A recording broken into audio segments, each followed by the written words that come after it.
Hoje venho fazer um vídeo um bocadinho mais longo para falar do enquadramento de política internacional que muito pouco se tem falado nos últimos dias. No entanto, hoje temos um dado novo,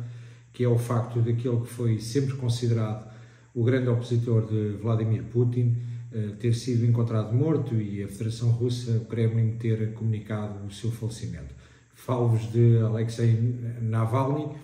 e queria fazer este enquadramento para vos relembrar do seguinte. No dia 16 de setembro de 2020, e hoje com recurso aqui a alguns dados,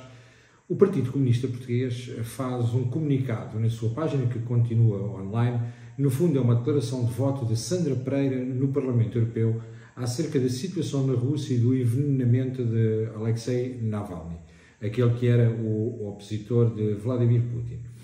Ao lermos este texto, e vou-vos ler apenas uma passagem que diz: no caso do aparentemente inquestionável envenenamento do cidadão russo tido como opositor do governo da Federação Russa e, portanto, imputando-se às instituições russas esse envenenamento e a justificação de um exercício de ingerência da política interna deste país, e conclui o comunicado do Partido Comunista Português e que este é mais um processo de legitimização do cerco militar e económico da União Europeia e da NATO à Federação Russa, considerando inaceitável este posicionamento de ataque e de suspeita do envenenamento deste homem por parte da Federação Russa. É curioso também percebermos que já em janeiro de 2021, uma nova declaração de voto de Sandra Pereira no Parlamento Europeu, referente à detenção de Alexei Navalny, vem a dizer que o regresso devidamente anunciado do cidadão russo Alexei Navalny ao seu país, depois de um período de internamento na Alemanha, na sequência de um presumível envenenamento, aqui já passou a ser presumível envenenamento quando se dizia no comunicado anterior que era, sem sombra de dúvidas, um envenenamento, resultou na sua prisão por violação dos termos da liberdade condicional em que se encontrava. Ou seja, tenta-se harmonizar e dizer que esta detenção foi feita na sequência do incumprimento da liberdade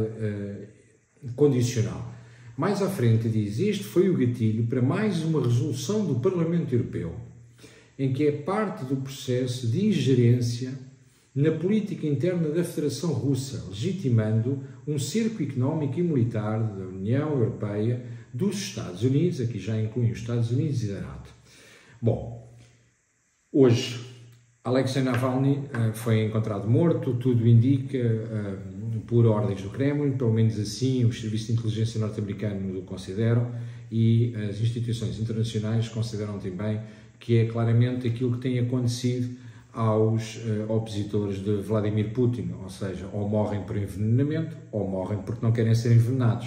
E tem sido assim ao longo dos anos. Eu queria apenas vos dizer que aguardava hoje